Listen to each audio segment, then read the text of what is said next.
rhigwm efo Hyb y Llyfrgell Ganolog. Heddiw, rwyf am rannu un o'n hoff rhigymau am bysgod rydym yn canu yn ein sesiynau stori a chamser rhigwm. Ei enw yw Marc y Siarc, ac mae'n gret am chwarae bysedd. Felly, dyma fo.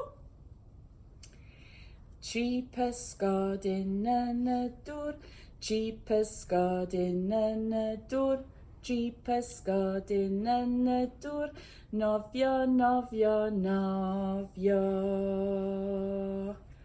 Marc y Siarc yn bwyta'r un, Marc y Siarc yn bwyta'r un, Marc y Siarc yn bwyta'r un, nofio, nofio, nofio. Nawr gyda bysedd. Dau pysgodyn yn y dŵr, dau pysgodyn yn y dŵr, dau pysgodyn yn y dŵr, nofio, nofio, nofio.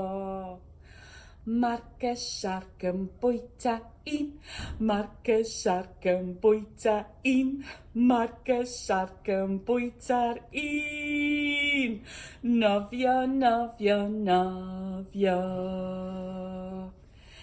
Un pysgodyn yn y dŵr, un pysgodyn yn y dŵr, un pysgodyn yn y dŵr, nofio, nofio, nofio. Marc y Siarc yn bwyta un, Marc y Siarc yn bwyta un, Marc y Siarc yn bwyta un, nofio, nofio, nofio. Ac wrth gwrs, gewch chi gael cynifer o nofio pysgod yn y dŵr ac yn dymunwch. Diolch am wrando, tan ysgrifiwch am fwy o rhigymau. Wel chi!